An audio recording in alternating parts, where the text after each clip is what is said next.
levanta un pueblo entero lleno de angustia, luchando por su digna patria, lograda con el coraje, desgarrando cada día con sus principios éticos el vil imperio, su adversario político, que siempre ha combinado el engaño con la ignorancia para darse a conocer a toda voz. Pero el mundo conoce su verdadero rostro, porque cuando un pueblo enérgico y viril llora, la injusticia tiembla.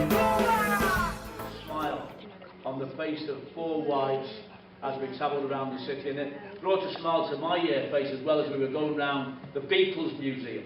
You know, I knew Cuba were a little bit behind the times, you know, but it brought a smile to my face as I'm still convinced that at least one of the wives thought the Beatles was alive, you know. But it was a fantastic day, as Adriana and Elizabeth I'm sure will tell you, and it broke the seriousness of the sorts of problems that the families obviously go through. And that really takes me to the most important part of my presentation.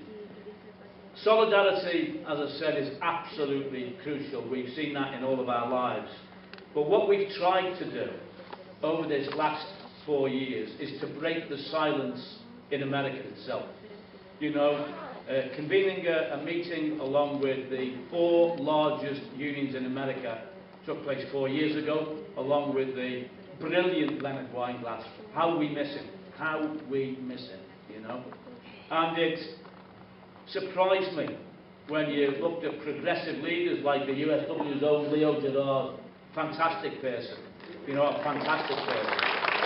And you look at Andy Stern, the outgoing president of the SEIU, and Mary Kay Henry, who's took over now, as well as, in a slightly different way, Jimmy Hoffa from the Teamsters, all together in the same room, all for the very first time understood there was even a Cuban fire.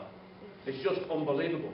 But as good, in this case, men and women would show, once they knew about it, they have been very deeply involved and very active with us in the 3 separate meetings that we've had in Washington over this last 3 years, how we have tried to coordinate the politics from within Britain and America to really get to the Obama administration literally a top shot, to try and make a degree of difference in the unfairnesses out there. Yes, we could talk about the blockade and the disgrace that has been for 53 or more years in Cuba, you know, but at the end of the day we can also talk about the immoral and inhuman treatment of at least 2 of the wives who have never been allowed visas to visit their husbands once in their lifetime. How in a civilized society, from a country that preaches democracy and tells the world what we should all do, can they treat people like this? It is a disgrace, an absolute disgrace.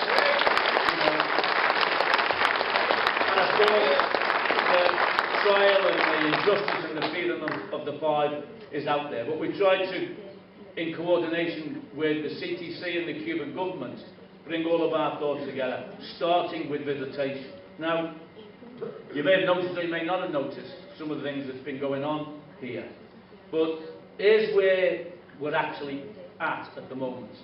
I've been involved with then British Prime Minister Gordon Brown, who's been incredibly helpful and supportive of us, to us, including meeting the mothers and the wives on more than one occasion here. Representations have been and continue to be made, even as late as last week, directly into Hillary Clinton herself and to the Obama administration. I won't go into any great detail, much of which, to be honest with you, I couldn't share with you even if I wanted to.